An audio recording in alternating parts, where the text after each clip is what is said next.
everyone. This video is going to hone in on one particular item during this during the year. So I ask you, which season of the year do you like? Winter, summer, spring, or fall?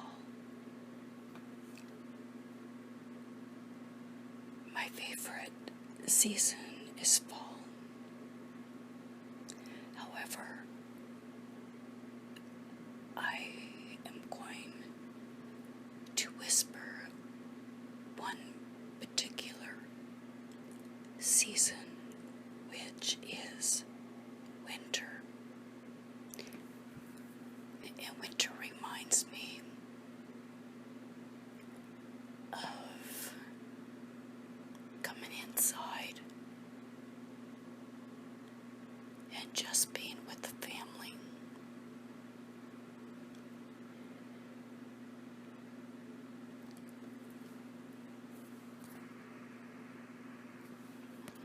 Having a cup of tea or coffee, spending some quality time with a friend, or just reading a good book, but specifically watching the snowfall outside. Now, mind you, I don't like driving in the snow, whether it be a light snow, medium snow, or a blown out blizzard. I think of snow just watching it outside, watching it on my sofa or by my window drinking a cup of tea or hot chocolate and just letting it watching it just come down. I love it.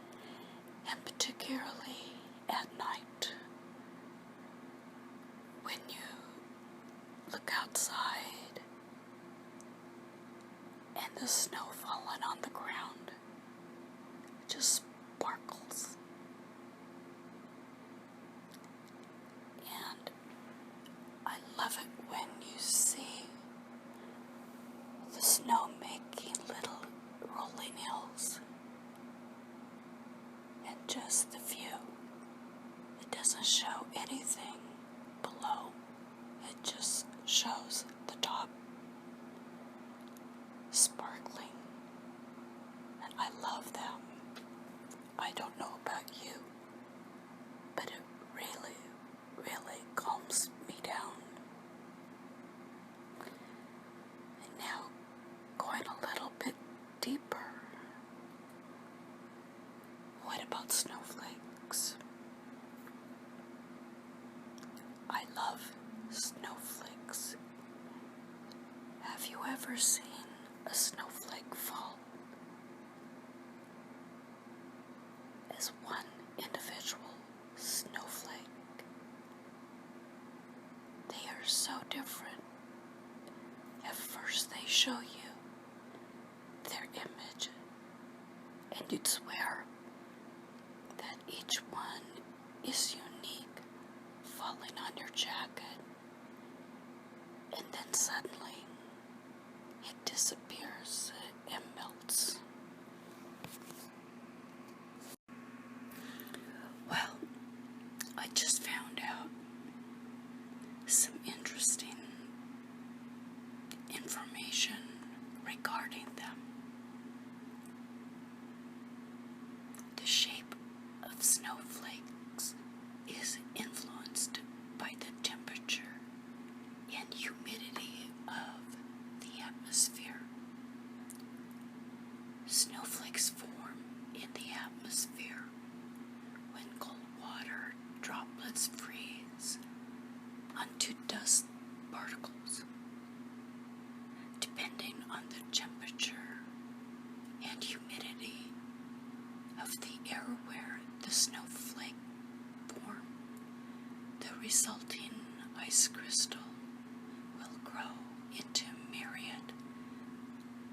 of different shapes.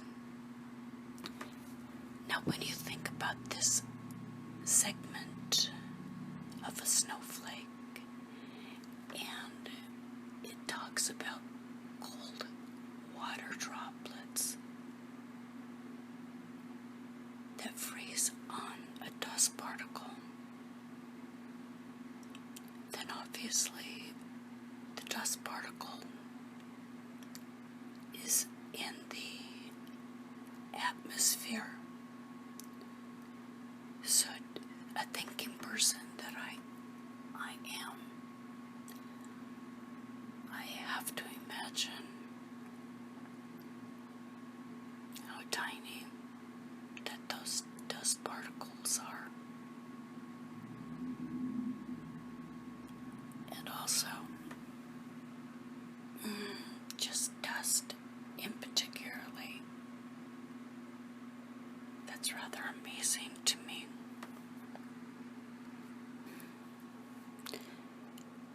Another piece of information that I have for you is that these ice crystals that make up snowflakes are symmetrical or patterned because they reflect the internal order of the crystals' water molecules as they arrange themselves in predetermined spaces known as crystallization to form a six-sided snowflake. Now, for some reason, I don't know whether it was grade school or not, but for me, all these years, I've always thought of a snowflake having 7 spokes on it, or 7 arms. I don't know why, but I've always thought that. Now, when the snow falls, even on my jacket, I've never bothered to look at how many arms it has. I just love the beauty. So, a new piece of information for you listeners, and something I did not know. It is the temperature of which a crystal forms, and a lesser extent the humidity of the air, that determines the basic shape of the ice crystal. We see long needle-like crystals at 23 degrees Fahrenheit and a flat plate-like crystal at 5 degrees Fahrenheit. So just remember, when it's 23 degrees outside, notice your snowflakes.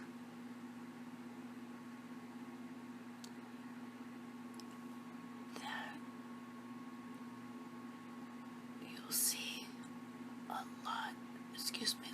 longer needle-like formations on it. And you'll know it's about 5 degrees when they're, I would say, flat-line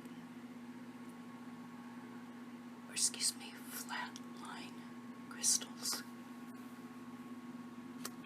And again, listeners, I never knew that the shape of a snowflake was also dependent on the temperature. Very surprising to me.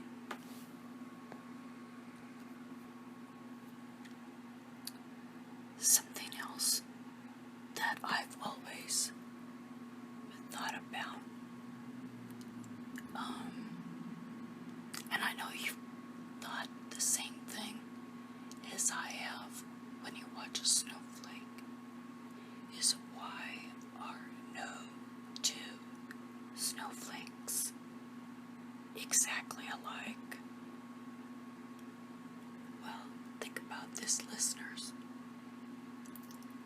that's because individual snowflakes all follow slightly different paths from the sky to the ground and encounter slightly different atmospheric conditions along the way. Therefore, they all tend to look unique, resembling everything from prisms and needles to a familiar lacy pattern. And that brings up something that I was speaking about earlier.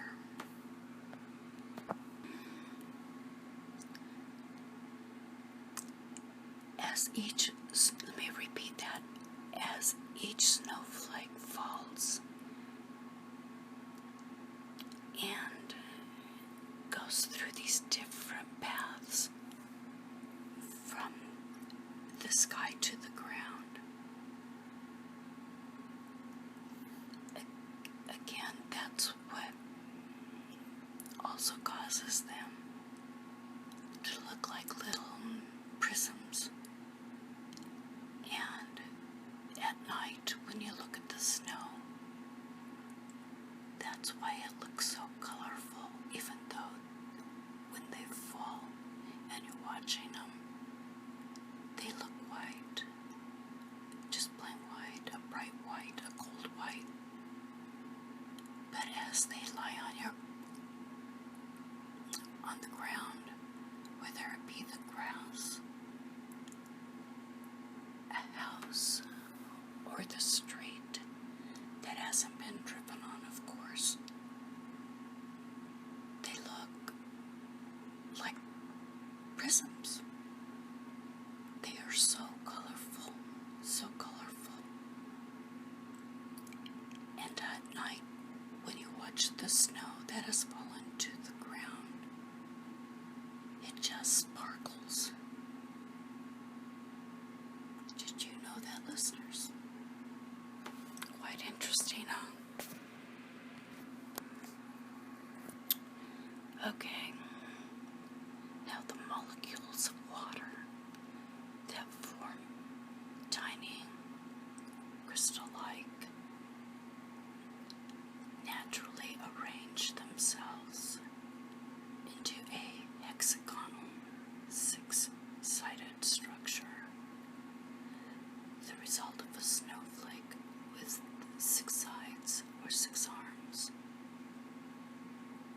Those are minerals because they are naturally occurring solids with definite chemical compositions.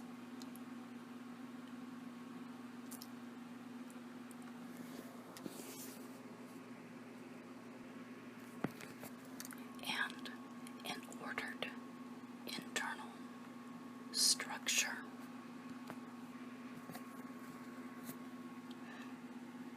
Now you all know when, like if you're driving to the store,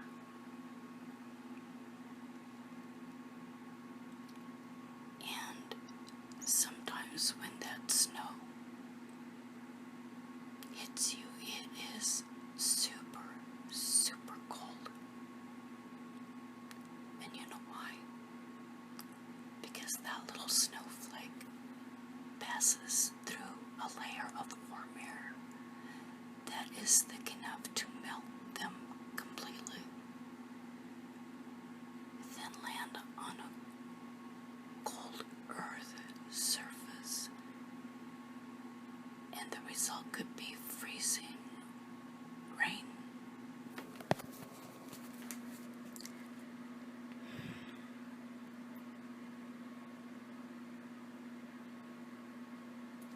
Which makes a lot of sense, because as you are driving to the store,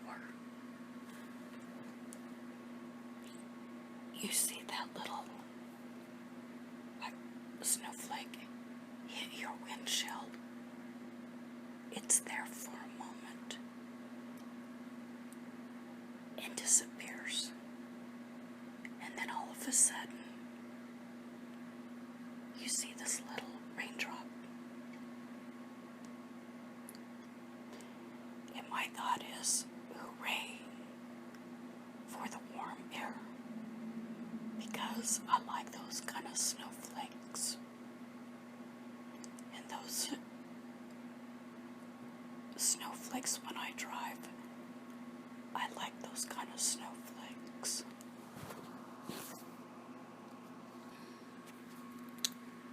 Now, of course, like me, you have seen snowfall.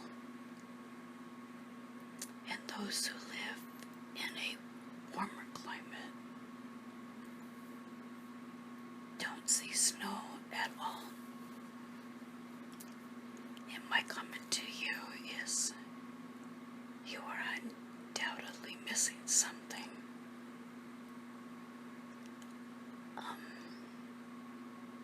Well, like any other night, I'm watching it snow. I have several dogs, and you know, being a dog owner, you have to let them out every couple of hours to go get busy. So this one night, it was rather late, and I did my usual trip through the garage, through the back door, to let him out. Well, I'm standing there just watching them watch the snowfall, and for whatever reason, I looked at, my gaze went towards the floodlight, or I guess they call it a sensor light. And right down below the light was a cobweb, beautifully made cobweb. I mean, I was rather amazed and so appreciative of the spider that had made that web. It wasn't very small, but certainly wasn't that big, I guess. I think it was about a foot and a half. The distance, it was rather large. But anyway, whatever spider that had made it exactly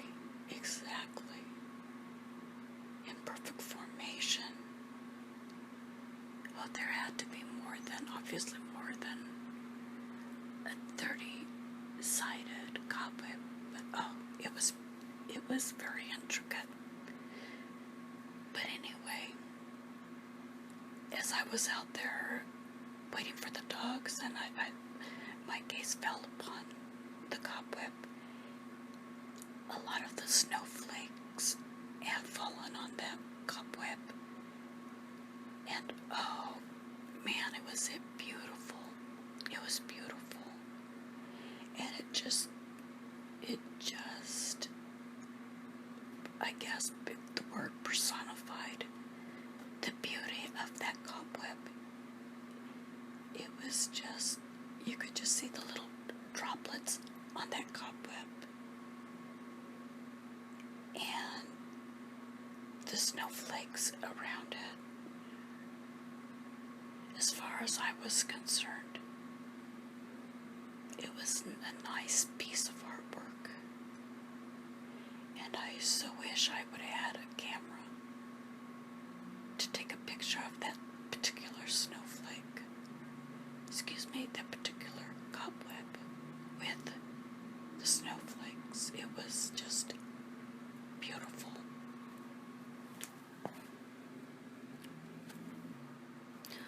Well, not only seeing the snowfall and knowing now how it forms and watching it beautify a cobweb,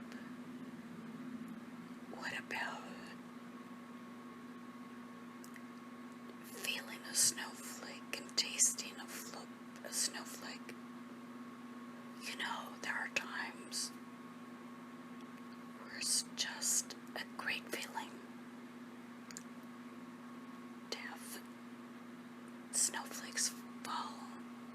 on your nose and you stick your tongue out and they land on your tongue. That is so fun, and it makes me think of I guess the little kid in you just wanting to reach out to touch a snowflake and to taste them. That's so fun. And just to have those little ice crystals just fall ever so lightly. And it's just like little areas of your skin getting this certain spot chilled by a snowflake. And on your tongue, it just hits different pieces of different areas of your tongue. And it gives it a nice, cool feeling. It's part of winter time that I really, really enjoy. Never knew how they were formed, or knowing why the beautiful colors they produce on my lawn or on a house, and the good feeling it causes when they touch my nose and my tongue. I love snowflakes. How about you? Well, I learned something about snowflakes